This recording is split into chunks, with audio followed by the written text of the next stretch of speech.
we don't return their calls quick enough. We got a waiting list that's getting out of hand.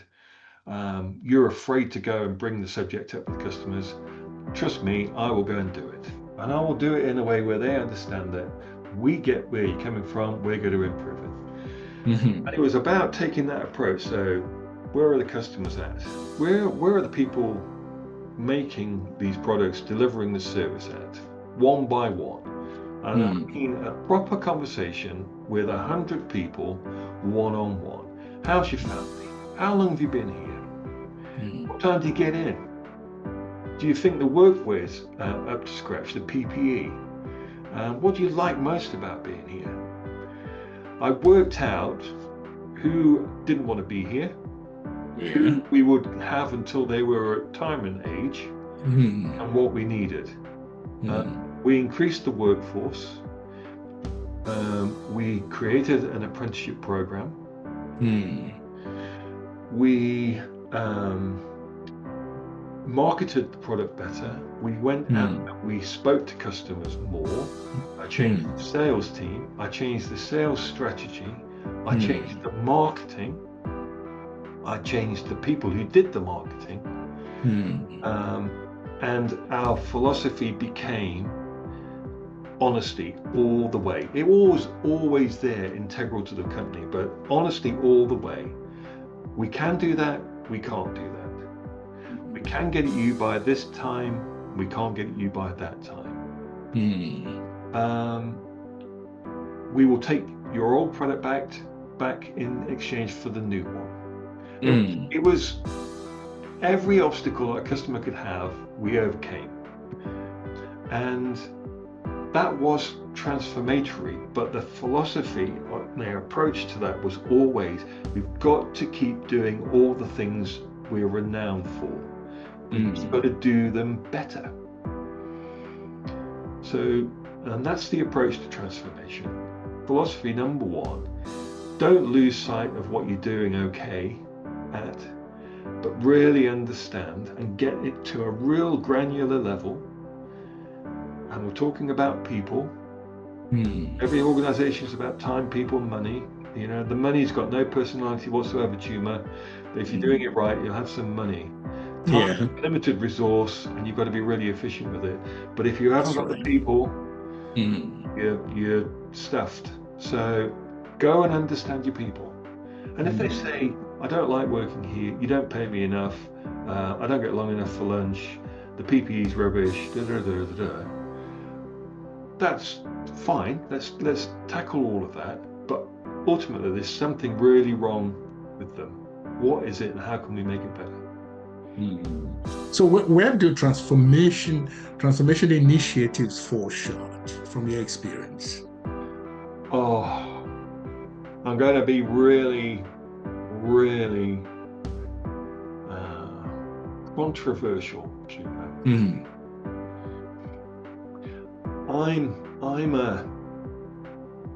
I'm an experiential person. I've learned more going in, trying things, trying the wrong thing, hitting on the right thing, backtracking, just trying to apply things that I think need to be applied to come up with the right approach. What you cannot do is you cannot come out of a training course, you cannot come out of an academic course thinking that you know everything. I was explaining to I've helped someone this week who's absolutely one of the most intelligent people I have ever come across. I've helped them do something this week that they really struggled with. And I've helped them do it because it's got them to a point now where they really are going to do great things. Yeah. And it's been transformational for them, I know that. And that makes me feel really good. But I've done it because I know how to do this, because I've done it in real life. I haven't read it. I haven't sat in a lecture hall. I haven't seen a bunch of slides. I haven't done an exam on it. I know the shortcuts to doing the right thing. If I Yes. see somebody selling a program somewhere, more often than not, I chuckle because, well, if that's how you're trying to generate money, you need to have a look at yourself. I shouldn't chuckle really, because some people will be desperate enough to buy those sorts of things. Yes. But the approach with this person this week, this super smart individual,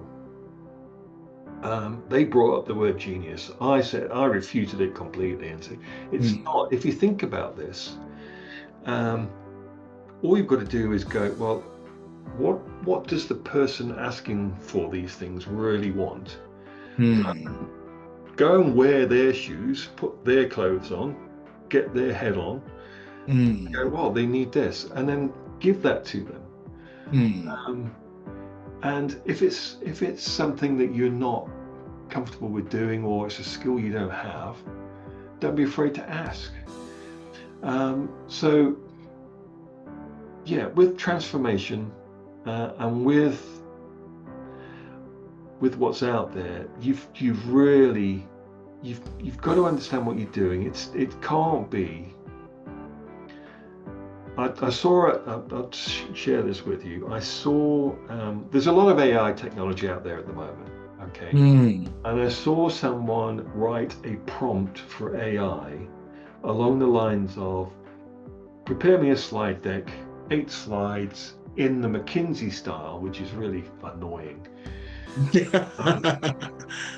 That sort of a thing, you know, McKinsey style that does this, and then you allow the AI to create it in that style. And you look at these slides, Chuma, and you and I have seen too many PowerPoints. Yes. And you just think, I'd be asleep by slide 4. What's that all about, really? Whereas what you want to do is say, there's 8 slides on autoplay behind me. I'm not even going to look. There's not a lot of information there, but they're going to paint a picture for you. I want you to look at me, tune into what I'm saying, and I want to explain what's going on. And whether that's a presentation approach, or whether that's a meeting approach, a client one-to-one approach, it's got to be person to person, hasn't it? It's got to be totally relatable. And that is a skill that only comes with experience. Yes. That is a skill that only comes with having a passion to be in a room with one or more individuals with the sole premise, which is to help them. Not, I'm going to give you a big invoice. Not this is going to make a great LinkedIn post. Yes. No, not, or I'm going to buy myself a nice car with this one. Not that. Right. I'm here, one reason, I'm going to help you.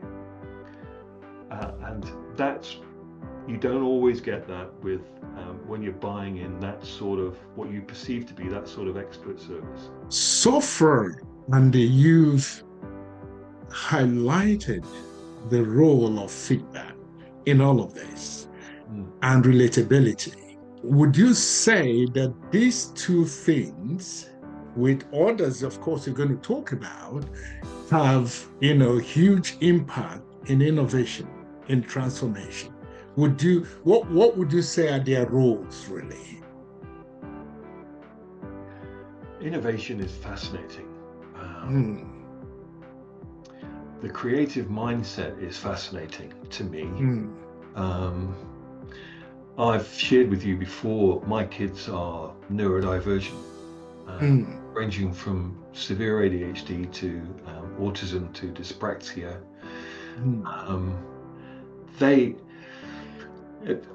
When the 4 of us are together, which it's probably at least once a year now, I'm the father, so I have to sort of step up here. I have to manage things this way, Chuma. on the shelf behind me, we've got a gold door mouse.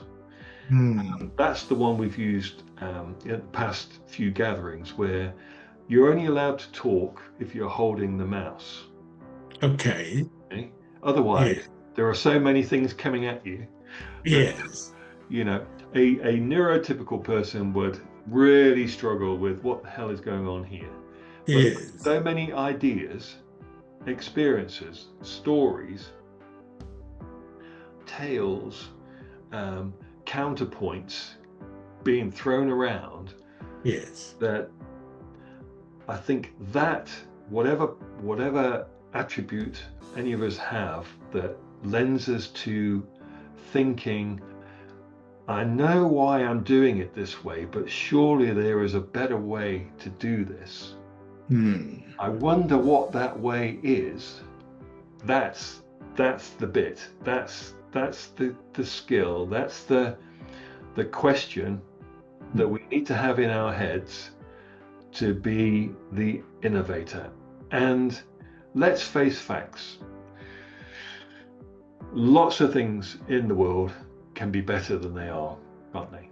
Right. Sadly, that's the way. But the drive to make them better has to be that compassionate one that we've just spoken about I'm in this room to help you. It has to be that compassionate driver. It can't be, there has to be a better way that makes me more money. If that's the prime objective, it's going to be very short term. It's going to be very unsatisfying. So you've got to look at, I am known to go into a supermarket and have a conversation with someone in there in a very nice, friendly manner, to say, look, you know, if you did it this way, it'd be so much better for your customers. And I know it's above their pay grade and whatever else, but I just can't. There's not many things I can do where I'm not thinking, surely there's a better way of doing this. Yeah.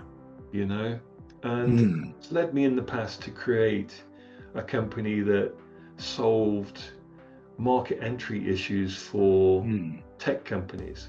A company that could deliver a brand new website for a client while they're in bed, because the work was being done 12 hours ahead on a different part of the planet. Just things like that, because there's a better way of doing it. Yeah. So innovation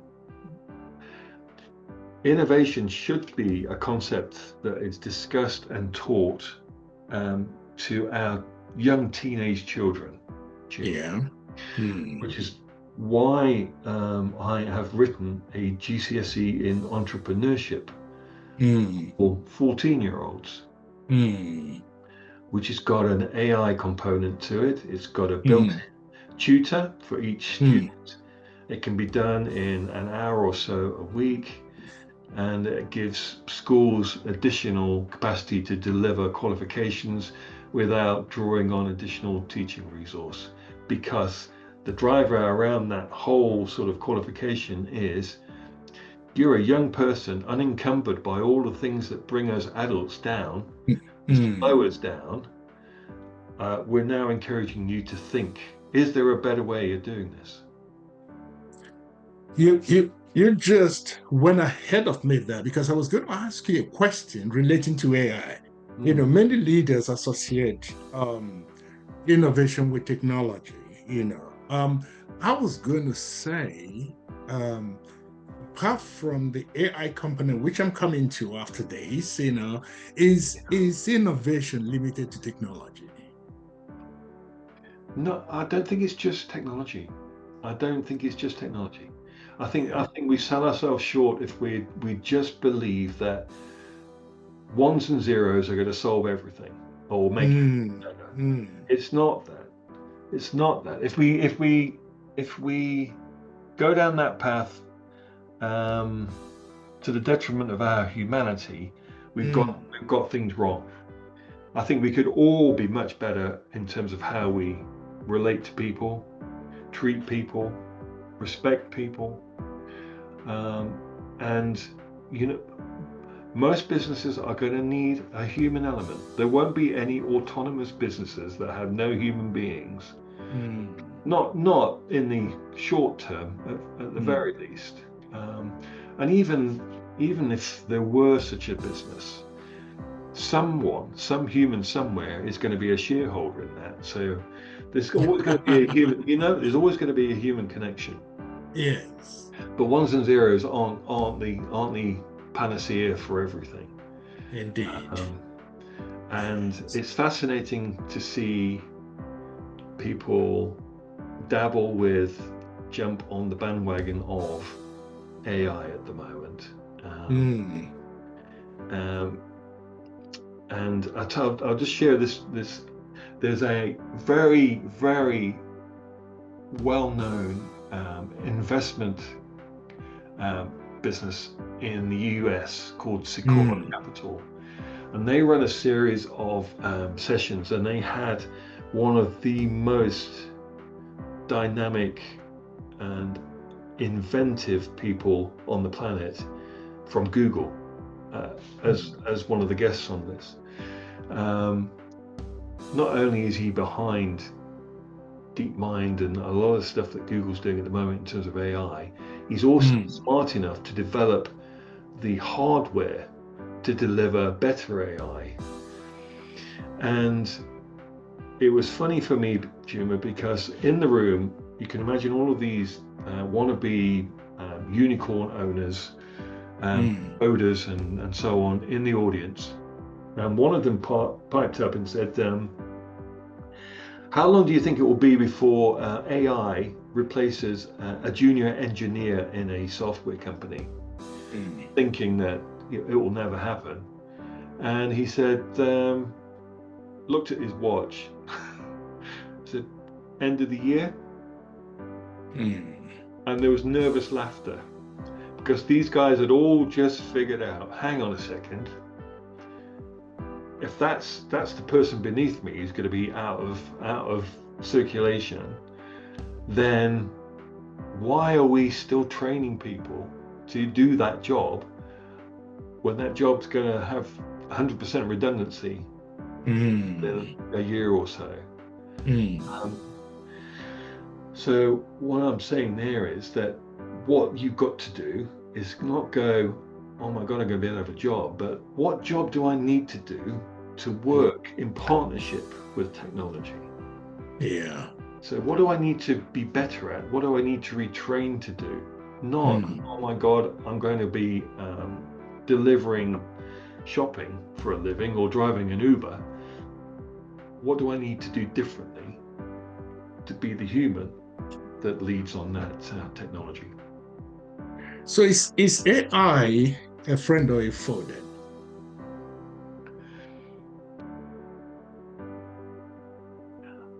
I think it is potentially. I don't think we should think about AI in binary terms like that. Okay. I think what we've got to understand is it only exists because we created it. Yeah. It wasn't going to manifest itself. It wasn't going to, just appear. Yep. We've created it. We've challenged ourselves as human beings to go, what if we could have this autonomy? So we're going to have to follow this through now, because it's AI at the moment is iterating daily.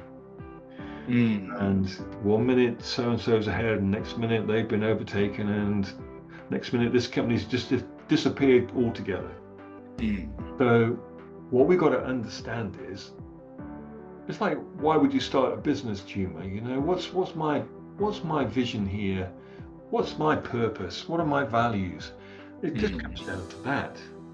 So if the purpose of AI is to improve the quality of life for everyone, absolutely, bring it on. Let's put it into everything. Let's every child anywhere on the planet, subject to there being the right sort of internet infrastructure could have the best education possible. And the amount of talent that we just don't support on the planet is mad. We've got limitless talent that we just don't give the resources to. If we could do that, AI could transform the way we produce food. AI would transform the way we look after the planet. But the motivation's got to be right. The vision and the values have got to be right. And the understanding of the purpose of it has got to be right. But it's when people start exploiting things, it's always the way, isn't it? Where humans are exploited, natural resources are exploited. The minute somebody thinks, I can make a buck here by exploiting that, yes, we're going to have a problem. So that's the concern. So would it all boil down to mindsets then? Yes. Yeah. And if mindsets, how do we then deal with situations where linking AI to robotics, where machines are self-learning these days and can now operate, independent of human beings sometimes? How do we deal with that? There needs to be a convention. Yeah. So one of our, we're approaching AI as giving us the ability to, I was explaining this to somebody the other day. So I've got several AI assistants, Chuma. And I've got one in particular that I've shared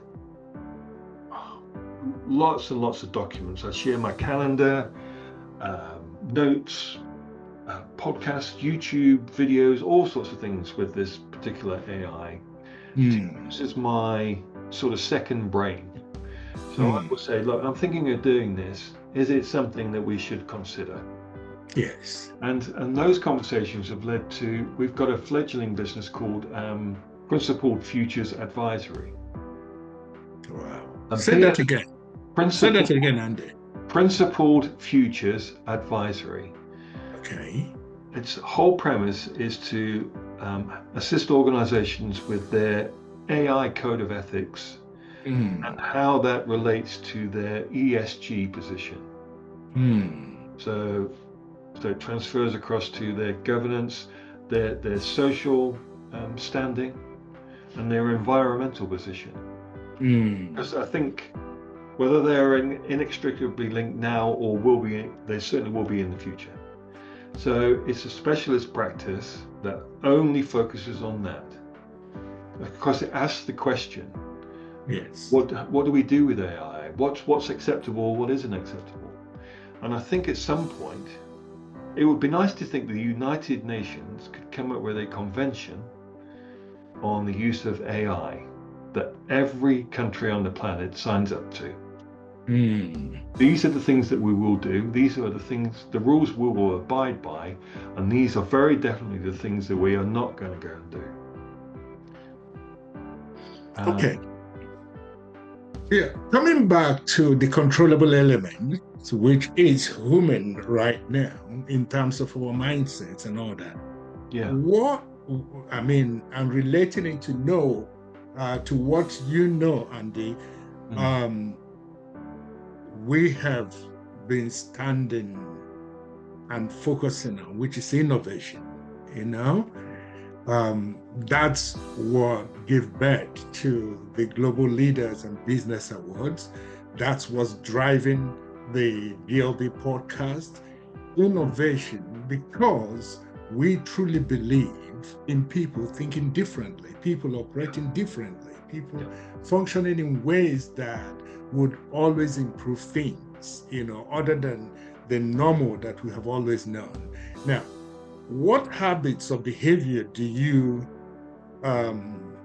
see in leaders who consistently drive innovation? What are the habits, or behaviors that when one is thinking, I want to get into the mindset of innovation. I want to be a leader who drives innovation. What kind of habits should they be looking to develop and behaviors? Okay, so I think it's time for us to all say Covey's 7 Habits of Highly Effective, blah blah blah. Let's park all that up. Mine are this. Mine are these. It's not an extensive list. Number 1, curiosity. Very well. Yeah. What is that all about? That question, or which requires you to take a position where you are comfortable with saying, I don't know everything. You might be the leader of a multi-billion pound organization, but you have to say to your leadership team, what's that all about? Yeah. You don't know. So curiosity, humility is a big one. Yeah. I'm the leader by title, that's fine, but I'm only as good as you guys. So unless we're all in this together and we've all got each other's back and we're all going in the same direction, I'm a waste of space. That, so I have to wear a suit every now and again, Chuma, but I'm a massive fan of wearing shorts and a t-shirt. Take me as you find me. Just because I'm not wearing a suit and a tie doesn't mean that my brain is any less effective or my people skills have disappeared, So humility, curiosity, relentlessness. So once you've fixed on something, be absolutely relentless. If you say, I've had this recently as well. I made a commitment. I said to someone, quite foolishly actually, I guarantee that we will have this done by this time. Now, it took a little bit more effort. It took a lot more effort than I thought, but that's fine. But the satisfaction of being relentless and saying, we got there early, we did it in less time, is worth it. But you've got to be relentless. And you've got to say that's getting done. And that, I see that missing so many times in large organizations. The larger the organization, the less together it is, because the bigger the organization, the bigger the places to hide, the easier the way to absolve yourself of accountability, the more layers there are to hide in between the gaps, so you don't really see that sort of relentless level of leadership. Medium-sized businesses, you will see that. And everybody's got to love a relentless leader, right? Everybody's got to love a, come on, let's go. Nearly there, nearly over the hill, half a mile to go. That approach, we can do this. I'm with you. That relentless approach. I've seen this outside of business. I've seen this in schools, Chuma, where I was looking at this the other day. I've been involved with 3 schools that have been right at the bottom of the barrel when I've or special measures got to good in less than 3 years. And somebody told me the other day that of all the schools in England and Wales, there are only 6 schools that have done that in less than 3 years. And somehow I've been involved in 3, which is, it says more about the school leaders than it does me. But if you press me on what was the common theme in those, it was having a relentless leader. And the last school of those 3, this relentless leader gave me the biggest hug when he got there, because he didn't. Sorry to cut in here, but I need to, for the interest of our listeners, would you break down relentless into its components? What does that really mean? It means at every point. So whether it's So say there's an objective within the organization. We're going to get here. So it's tangible, it's visible, it's you've delivered it in a way that whether you've told a story or put a great big slide up or it's on the wall of the cafeteria, whatever it is, that is what we're going to look like in this period of time. That objective has to manifest itself in conversations with members of staff one-on-one, in a team meeting, client meeting, on a website, as an annual an AGM where you're talking to shareholders. However, this is where we're going. This is how far we are. This is how far we've got to go. We're going to get there. We came across this was a problem. And this is what we did. It's that approach. It's always there. So one day it's not, because you're actually there. It's that relentless approach. You can't go, okay, so we'll only report on that once a month on page 7. So what are the metrics looking like? Did we achieve that? Are we on track? That's not it. It's got to be woven in to every aspect of the organization. But does it have anything to do with effective communication here? Totally. And you and I both know organizations from experience, bitter experience sometimes, where communication is appalling, let alone ineffective. So if the communication isn't effective, how are people going to know where they are on the journey? And even if, and it's got to have that integrity and honesty to say to people, well, we're supposed to be here, but we're not. We're behind where we're supposed to be.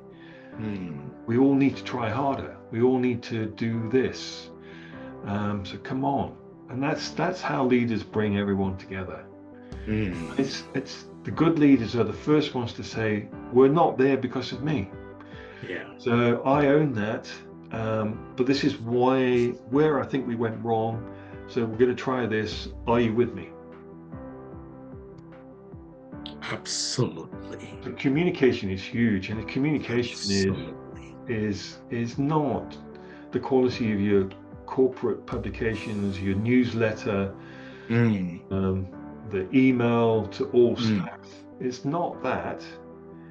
It's the using simple language, having personable conversations with people.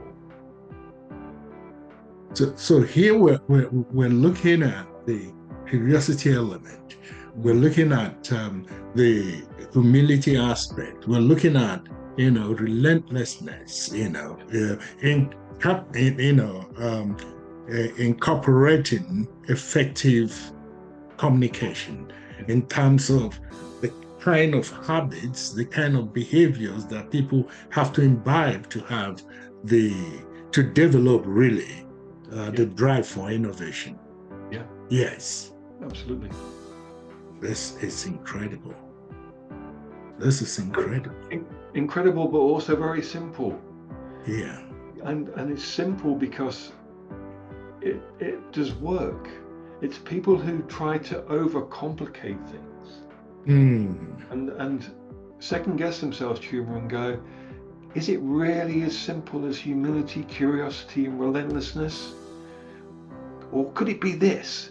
And then they go and attach themselves to the latest management philosophy or their latest book by their latest star author. And then they come back and go, we said we're going to do this, well, we're going to try this now. And completely confuse everybody. Whereas if your strategy is right from the outset, and if it's right, it's going to be simple. Smart stuff and everything else, it's going to be simple. Here we're here, we want to be there, we know what we're good at, we know what we're not good at, and all that sort of thing. Right, so let's always be curious, let's always ask, is there a better way of doing this? Always be humble. We're not there yet, so we can't go, woohoo, we're winners. We're not there yet, so we have to be humble. but we've got to be relentless. We set out to do this. We're not going to get there unless we're relentless. That's it. You can see how this connects. I can see how this connects. The curiosity element, bringing together a questioning mindset, and that curiosity would then seek for answers. When you raise questions, your mind, your brain engages in searching for answers. And then it is a tacit kind of admission that we don't know anything. Well, I mean, we don't know everything. Because if you're asking questions, it means you don't know that aspect, and then that's the humility aspect of it, to say, listen, let everybody then bring in together what they know about this subject matter. Let's do something about it. And then consistency, is wrapped up. I can see it wrapped up in relentlessness, and I can see resilience, from individual perspective coming in there, and then the leader focusing, on disseminating information, proper information to everybody, timely information when it's needed. Wow, this is powerful. This is powerful, Andy. This is powerful. And let's move a little bit into something that you have said before in one of our conversations that I, would want you to revisit here. Is the key, one of your key offerings in your organization is restructuring. It's restructuring. And what mindset shift do leaders need to make when going through a business turnaround or restructuring or reorganization? This podcast continues in the next part.